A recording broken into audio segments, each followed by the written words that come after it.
guys are from Chicago, you're going to know Bub City. It's closed down. Bub City was a restaurant. It was located close to Cabrini Green. If you want to know Cabrini Green, Google Cabrini Green in the 80s, 90s. It was the pits. It was dangerous. Well, I started working for the valet parking as the security for the lot. So, you know, when you go to a restaurant, you have valet parking. So they would bring the cars, right? And I'd watch the lot. Well, the doorman for Bub City was a follower of the Nation of Islam. Now, remember, guys, I know nothing about Islam. So you know, right? You know that Byzantine finest? Oh, you checked that out? Yeah. I know nothing about Islam. So you guys know, right? Brings back memories, right? Yeah. Nothing about Islam. All I know is I'm looking at an African-American, right? A black dude. Right. And all I can hear him saying is, praise be Almighty Allah. He's using the term Allah. Kind of caught me off guard because Allah, wow, man. So I asked him, I said, hey, buddy, you know, you say Allah. It's interesting because we say Allah. See, this is where the Muslims catch you by the video. Say, hey, well, Jesus spoke Aramaic. He said Allah. That's Allah. You know what I'm saying? Yaki. How are you, Yaki? So that got my curiosity. So he started talking about Islam. He started talking about the Honorable Elijah Muhammad. He started talking about the Prophet Muhammad. He started talking about Master Farad Muhammad.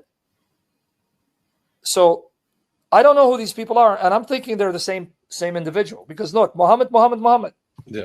The Honorable Elijah Muhammad, Master Farad Muhammad, the Prophet Muhammad. Well, I don't know who they are. And he talks about Minister Louis Farrakhan. Now, if you guys want to know what this movement is, Nation of Islam is a pro-black movement that uses Islam to liberate black people from the white man and the Jew. The Al-Zut. Look, I like this guy. The Al-Zut. Okay. According to their myth, Allah's a black man, and the first people that were produced are black people, and black people are all divine. So Allah's a black man. And he flies around in a UFO called the Mothership. This is part of their teaching. Now, I'm learning this way later. Later. At this time, I have no idea what he's talking about. So Allah, black man. There's a council of elders. They're all black people. You know, the 24 elders of Revelation. Right. They fly around in a UFO called the Mothership, right? And Allah created black people to be gods. But there was a mad scientist named Jacob. Who, yeah, well, their myth is not completely identical with the Jacob of biblical history. But mad scientist named Jacob, who rebelled against the gods. So he got punished. So out of revenge, what did he do? He said he's going to create a race that's going to be a thorn in the side of the black man. A race that's going to oppose and try to subjugate the black man. So he set in rules, because suppose he was a scientist and knew about genetics. And so according to this myth, the recessive gene, see, each one of us have a recessive gene, a weaker gene. Right. So they said, well, what's the recessive gene for black? I believe it's brown. What's the recessive gene of brown? Red. What's the recessive gene of red? Yellow. What's the recessive gene of red? Yellow? White. So then he put in motion saying, if you have a brown child, honor it. That's an angelic child. But if you have a black child, he had it killed. So he set in motion where his followers, when they would have children, if it's a brown child, they would honor it. Black child, he would get it killed. So then 200 years go by. Now there is a race of brown people. So now what's the recessive gene of brown? They'll say red. Red. So now when you have red children, honor them. Get rid of the brown children. So then 2 more hundred years, a red race produces, and then yellow, and then white. The white man came into being. And according to their myth, the white man was crawling on all fours like a beast. So Moses was sent to tame them. And this is the white race that was produced to try to destroy the black man. Now notice the white men were who? Those whom Moses sent to tame. In other words, the Jews. And so they believe the blonde hair, blue-eyed man and the Jew, they are the devil race. Now, this myth doesn't believe in an afterlife and a resurrection. You just live this life, you die. But eventually, Allah will come in his mothership and he's going to zap and wipe out the white man, the devil race, and the Jew. This is what they believe. By the way, guys, go ahead. You go ahead. Oh, say I'm here. Sorry. By the way, guys, go Google me, see if I'm lying to you. Now, according to the myth, Allah, in order to save the black people, had to infiltrate. So Allah decided to show up in the 1930s as a white man. His name was Wallace Ford. As he was traveling in, by the way, Michigan, hey, Chaldeans, Michigan, he found a man named Elijah Poole. Elijah Poole. And he told Elijah Poole, let me now, right? Let me now. Oh, so you got it too? Reveal to you the true origins of the black man. And he told Elijah Poole, I'm actually Allah. Don't let my skin deceive you. I'm appearing in the likeness of sinful flesh. I'm appearing as the enemy to infiltrate them in order to then reveal the secrets to you. I am actually Allah, and supposedly his real name was Master Farad Muhammad. I'm now going to appoint you to be my prophet, to lead the black people out of their bondage to the white man, the white devil. So his name was changed to Elijah Karim, and then eventually Elijah Muhammad. And that's where we get Malcolm X. Malcolm X made them famous, and then Elijah Muhammad had Malcolm X murdered when Malcolm X exposed this fraud. So let me show you what Master Farad Muhammad, in fact, one of the best biographies on Malcolm X, and this is all in the movie, get Spike Lee's movie, Malcolm X. Because in the beginning, you're going to see a picture of Elijah Muhammad and Master Farad Muhammad, but he looks like a white man. So right here. So this is the dude who's introducing me to Islam. Now, he didn't tell me all this. I went and learned it on my own. Yeah, I was going to ask, so you did that on your own, right? Yeah, because he just told me, and I'm like, okay. But then I found out about who? I found out about Malcolm X. So I got his autobiography, right? His autobiography written by Alex Haley. He's the one who also wrote the fiction novel Roots. Right. Okay. Alex Haley, based on this lie that the original religion of the black man was Islam and that the white Christians came and deceived them. Let me show you a picture of Master Farad Muhammad. They still have it. Now, he disappeared.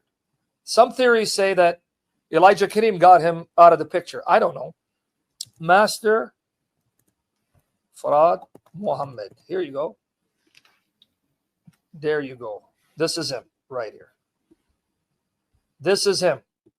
See, he appears as a white man. Why? Because he came in the likeness of sinful flesh to infiltrate, to expose their plots to here. Elijah Muhammad. Elijah Muhammad. It's very interesting. Yes, Muhammad Ali joined this cult. But later on, Muhammad Ali became Orthodox Sunni Muslim. Right. In fact, here's what's ironic. The son of Elijah Muhammad, Warith, I believe his name is Waraddin Muhammad, when his father died in 1975, he became Orthodox Muslim and denounced his father's fairy tale of Islam. He actually, basically his son, right? Waraddin Muhammad, I believe it is. I'm going to double check. Pretty much became Orthodox Sunni Muslim, virtually admitting my father was a fraud and this version of Islam is a lie. He became Orthodox Sunni Muslim. But then who took over? Took over the movement and continued the lie of Elijah Muhammad, Louis Farrakhan. Yes. In other words, when Elijah Muhammad's son pretty much came out and renounced his father's Islam, 1975, look at it when he died. So we're going to be Orthodox Sunni Muslims because that's true Islam. Pretty much admitting my father was a liar, con artist, because this Islam is a lie. The movement would have died, but Louis Farrakhan stepped up to the forefront and he said no, and he continued it. Till this day, he's still alive. Louis Farrakhan. But how shameful that your own son ends up apostatizing and pretty much says, this is all a lie. This Islam is a lie. It's a joke. It doesn't exist. And so he became Sunni Muslim. Let me find him. So all it took was that doorman or that security dude to talk about Allah. And then you went into this on your own, or was he a Nation of Islam guy? No, he was a Nation of Islam, but I didn't go into it. He introduced me. Then I asked for a Quran. He gave me a Quran. I'm figuring this out later. But I never became officially Muslim because obviously I'm not black. How am I going to join the Nation of Islam? But I didn't meet Sunni Muslims. So I'm learning this on my own. This is the son. What if Deen Muhammad, who came out and became Orthodox Sunni Muslim? Pretty much saying my dad is a fraud. So this is my introduction to Islam. This is my introduction to Islam. You guys get it now? Yeah. Okay, so I know you're getting it. I want everyone else to get it. So I still don't know the difference. All I know is he's telling me Master Fard Muhammad, the Honorable Elijah Muhammad. Then I read Malcolm X's biography, and I was floored by Malcolm X. I was amazed. This man, who was pretty much a criminal, supposedly had a vision. And here's what's ironic, part of his testimony. Part of his testimony is that Elijah Muhammad appeared to him in a vision while he was in prison. Okay. And that convinced him this is the truth. But then later on, he came out. He left the Nation of Islam because Elijah Muhammad was knocking up young girls, getting them pregnant out of wedlock, siring children in adulterous relationships. You know, that's what caused Malcolm X to start questioning Elijah Muhammad. It's all documented. He started having sex with some of these young, beautiful black women. He knocked them up, got them pregnant out of wedlock, pretty much adultery. Right. And so Elijah Muhammad pretty much justified it. So, well, hey, look at Solomon. Solomon had 7 wives, 7 concubines, and I need to spread my seed all over the world. So then Malcolm X saw the gig is up, this guy's a fraud. But then how do you account for the vision, Malcolm X? He said he had a vision of Elijah Muhammad appearing to him in his cell. In his cell. All right. Well, now what are you going to say? Was that Satan who appeared to you? This is why I say, be careful of basing your faith on dreams and visions. Right. God will speak to people in dreams and visions, but so can Satan masquerade as an angel of light, and he can also do miracles and appear in dreams and visions. Because here, according to Malcolm X's own testimony, in his prison cell, Elijah Muhammad appeared in a vision in glorious light, and that convinced him this man is Allah's prophet. But then later on, he's the one who says, no, the guy's a fraud. He's a fake. He's a liar. So then what did you see, Malcolm X? You must have seen Satan, who appeared as Elijah Muhammad. So anyway, he ended up leaving, and he got murdered because he was now calling them out, and he was exposing them. He got murdered. Well, I got fascinated with him. So that got me interested in Islam, started reading the Quran. So let me ask you a question while you're at that particular point. Yes. Is there anything left in your mind about Christianity? Or is it completely foreign at this point? You're fogged from that, side of things. And at this point, you're enamored or you're infatuated with what you're learning or reading about the Nation of Islam and Malcolm X. Nation of Islam. I'm reading the Quran now. Okay, so now we're outside of that. Okay. Yeah, because I asked him for a Quran. This is what the Quran did. It brought me back to the Bible. That's the best. Now, I'll explain to you. Sorry, my allergies. The hair, Yeah. man. Mom, take my cat, bro. Please take my cat, man. I have one. She's 11. Not only does the cat kill me with the cat hair allergies, when I leave town, I have to get a cat sitter. People think I have a money tree. But anyway, see, look at the hair. Damn hair. That's probably a genie appearing as cat hair. All right, now coming back. So I'm starting to read the Quran. Here's what's important. Why I tell you guys, the Bible is true when it says, train up a child in the way that he should go, right? And it won't leave him. Right. Basically. Remember my childhood? I got saturated with the Bible, with Jesus Christ, with the Gospels. I was saturated. So the foundation was there. It was in my subconscious. See, now notice that foundation as a child. Right. It was there. It was there. So if you train your children now, you keep hammering, planting seeds and watering them, teach them to pray, even if later on in life, let's say they fall away, that foundation is now imprinted in their subconscious, and the Spirit will always be convicting them and drawing that out of them and reminding them, because that's my story. Right. So I started reading the Quran. I was flabbergasted. See again, these damn hairs. Whew. I was flabbergasted. Why? Remember, my family never told me about Islam. See, my family, my mom and dad, were biblically uneducated. Biblically uneducated. All right? So they didn't give me any Christian training, no catechesis, because they didn't know the faith, nor did they tell me about Islam. So 2 strikes.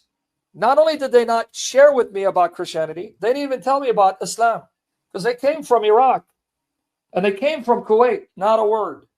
So here I am in America, and I'm being introduced to Islam, and I'm reading a Quran, and I'm shocked to find the biblical characters in the Quran. I was like amazed. Right. What's going on here? I was really baffled. There's another book that actually mentions the prophets and Jesus that I was raised on. Abraham, Isaac, Jacob, Moses. So I went to the index. It was, I believe, an Abdullah Yusuf Ali Quran. Okay. I don't know if I still have it in my library. If it is, it will be with Albie in Chicago. I don't know. Mm-hmm. Anyway, I went to the index and I tried to find all the references to Jesus, and I am shocked again. What in the world is this book doing talking about Jesus? Right? And I don't understand it. Right. It's not like I'm reading it and I'm a scholar. I'm just shocked. What's Jesus doing in here? So that put a curiosity in me to go back to my roots. What were my roots? King James Bible. Oh, yes. What was my roots? Baptist theology. What was my roots? Christianity. And part of my root, which I mentioned in previous sessions, that grandmother Shamouni, she taught me the love for the Holy Mother, because she taught us to pray. And she taught us these prayers that I still remember like yesterday. They never leave me. Qaddisha alaha, Qaddisha khilthana, Qaddisha la mayutha. But the last word I could never know how to pronounce it. You know, that's the holy. Qaddisha alaha. Holy is God. Qaddisha khilthana. I think Qaddisha khilthana means the holy immortal. Yeah. Holy, okay, holy that's God, holy mighty one, holy immortal. Yes. That's in the liturgy. Anyway, she taught me that, but then she taught me this. As a kid, she would meet there, and she'd teach us these prayers. And he has in his library the audio cassette where she's recording me as a child praying those prayers. He has it. She went on to be with the Lord. He has the cassette. He told me, I have the audio cassette where him and I, me 6.5, and him around 9, you'll hear us praying. Now, I've never heard it. I wish he would convert it so I can hear what my voice sounded like as a child. Now, the other thing she taught me this form of the Ave Maria. Ave, Ave, Ave Maria. That form she taught me. So, seeds are planted. Even when I was in my Protestant days, that seed that was planted always gave me a connection to the Holy Mother. That's why if you guys go watch my Jesus or Muhammad days, when I'm with David Wood, you'll hear me say, the Blessed Mother of our Lord, the Mother of my Lord. Even back then, right, were planted, because obviously now we know the saints are alive, our Holy Mother is alive, she loves us, she prays for us. That I have no doubt. Right. So that means she never stopped praying for me. And that's why I could not forget her. I could not forget her, right? Because I know, by the grace of God, hearing that 6.5-year-old saying the Ave Maria, when I said it, obviously the saints are aware of what we do on earth by the grace of God. What God wants them to know, he will make known to them by the Spirit.